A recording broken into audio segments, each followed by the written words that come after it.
नमस्कार, खुशामदीद और वेलकम। मैं हूं आपकी दोस्त रोशनी और बातचीत पॉडकास्ट पर एक बार फिर से आपका तहे दिल से स्वागत है। सुनने वालों को ये बता दें कि बातचीत पॉडकास्ट मध्यम आयु वर्ग की औरतों को, महिलाओं को मद्देनजर रखकर बनाया गया है।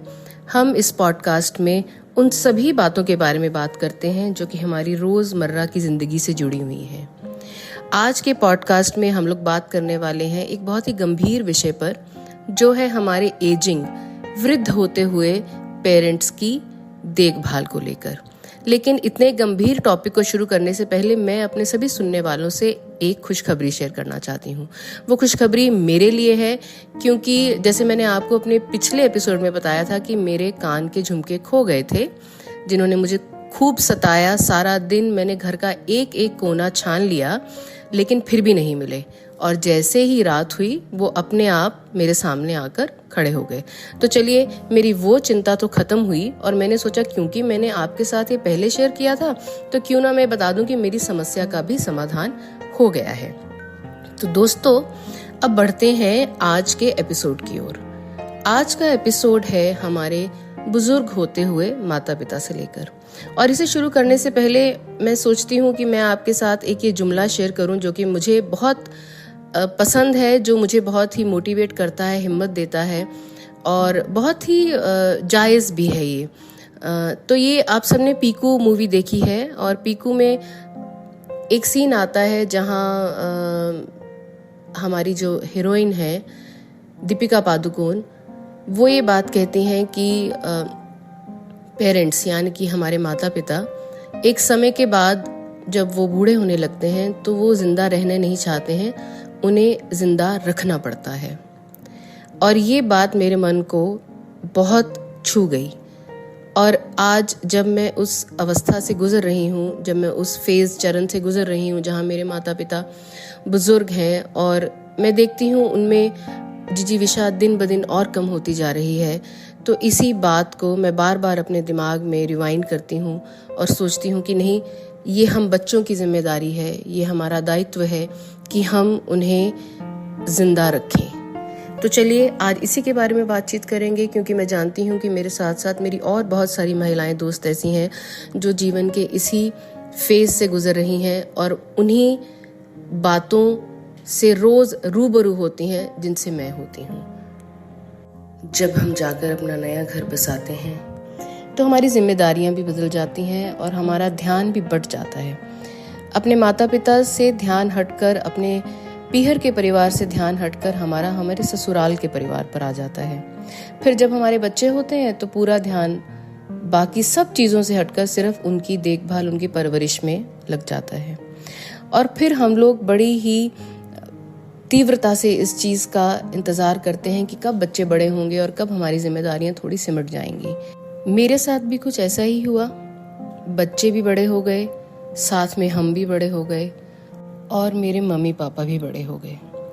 देखते ही देखते कब उनके चेहरों की हंसी चिंता की लकीरों में बदल गई। तेज उठने वाले कदम अब लाठी का सहारा ढूंढते हैं। आंखें दरवाजे पर ही होती हैं कि कौन उनकी तरफ चल के आ रहा है। अभी कुछ ही समय पहले तक तो पापा सब संभाल लेते थे, अपना भी और हमारा भी।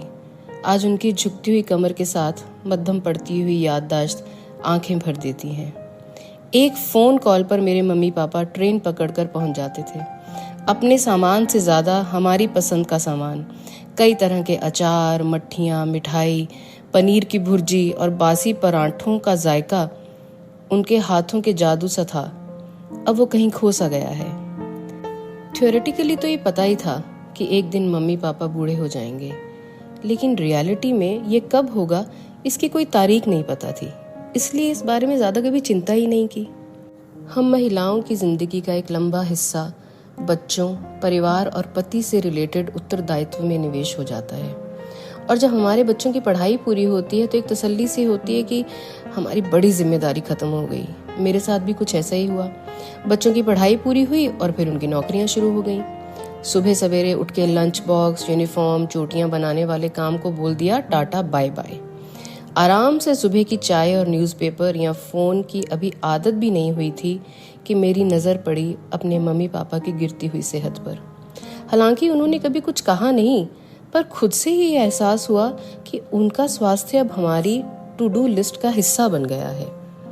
बात उनकी सेहत पर ही खत्म हो जाती तो इतना दुख नहीं होता, लेकिन उनकी कम होती हुई जीने की इच्छा ने मुझे चौंका दिया। मैंने अपने पापा को हमेशा चौकन्ना, चुस्त देखा है, हमेशा गतिशील। और मम्मी की तो बात ही न पूछिए, उनकी तो जैसे दुनिया ही हम तीनों बहनों के ऊपर ही शुरू और हम ही पर खत्म। मेरे हस्बैंड को और मुझे ये बात हमेशा से पता थी कि मेरे पेरेंट्स की ओल्ड एज में हमें ही उनकी देखभाल करनी होगी, लेकिन ये विचार हमेशा भविष्य के लिए लगता था, और आज जब ये वर्तमान में परिवर्तित हो गया है तो यकीन सा ही नहीं होता। चूंकि हमारे बच्चे अब आत्मनिर्भर हो गए हैं, तो हम लोगों ने मम्मी पापा के पास ही आकर रहने का डिसीजन लिया।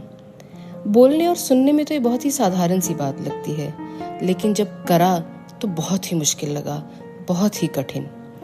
एक मेट्रोपॉलिटन में रहने के बाद, वो भी 3 दशक, एकदम से जब आप एक छोटे शहर में वापस आते हैं तो लगता है कि जिंदगी की एक नई शुरुआत हो रही है। ये एक एंट्रेंस टेस्ट से कुछ कम नहीं है। ये संघर्ष अभी भी जारी है। छोटी से छोटी बात जब आपकी मर्जी के मुताबिक नहीं होती है, तब आपको अपने डिसीजन पर खुद ही शक होने लगता है। आपको लगता है कि क्या ये ठीक निर्णय था। बाकी सब चीज़ों से आप समझौता कर सकते हैं, लेकिन जब आप देखते हैं कि मेडिकल फैसिलिटीज़ ही नहीं है, एक अच्छा डॉक्टर, एक अच्छा हॉस्पिटल, ये भी जब आपके पास नहीं है, तो ये सब चीज़ें आपको परस्त कर देती हैं। कोरोना के दौरान एक ऐसी ही परिस्थिति का हमारे साथ भी सामना हुआ। अचानक से एक दिन सुबह मेरी मम्मी को सांस लेने में दिक्कत होने लगी। हम जल्दी से उनको लेके आसपास जो सबसे नज़दीक हॉस्पिटल था उसके इमरजेंसी में ले गए, और वहाँ फर्स्ट एड में ऑक्सीजन लगने के बाद 3 घंटे तक कोई स्पेशलिस्ट नहीं आया। इतना असहाय हम लोगों ने कभी भी अपने आप को नहीं पाया है। उनका ट्रीटमेंट शुरू होने में 5 घंटे लग गए, और अगले 24 घंटे तक हमें उनकी स्थिति का कोई भी समाचार नहीं मिला। ऐसे में मन किया कि उनको लें, गाड़ी में बिठाएं और वापस चले जाएं बड़े शहर। कम से कम जिंदगी की इन चिंताओं से तो दूर रहेंगे। लेकिन फिर मन में आया कि क्यों जिंदगी की सांझ के समय में उनको उनकी जड़ से उखाड़ना क्या ठीक रहेगा। भगवान की कृपा से मेरी मम्मी ठीक हो गई, हॉस्पिटल से वापस आ गई। उनको 1 साल लगा अपनी ताकत को वापस जुटाने में। आप खुद ही सोच सकते हैं, एक ऐसा वृद्ध दंपति जो कि अपनी हिम्मत हार चुका है और जीने की इच्छा कम हो चुकी है, उनके लिए ऐसा झटका कितना ही कष्टदायक रहा होगा। लेकिन दुखी होने के बावजूद भी मैं और मेरे पति उनको अपनी असहायता नहीं दिखा सकते थे। हम लोगों ने डिसाइड किया कि हम उन्हीं के साथ रहेंगे, उनकी ज़िंदगी के जो लास्ट कुछ वर्ष हैं उन्हीं के साथ बिताएंगे, उन्हीं के तरीके से, उन्हीं की मर्जी से।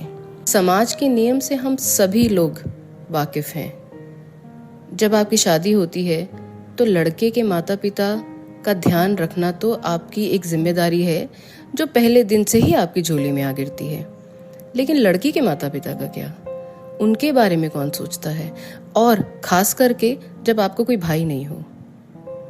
ये एक ऐसा सवाल है जो हम सब महिलाओं के मन में आता है, और मैं ये मानती हूँ कि मैं बहुत खुशनसीब हूँ, क्योंकि मेरे पति ने इस जिम्मेदारी को समाज की नज़रों की परवाह न करते हुए बहुत ही खुशी से उठाया है।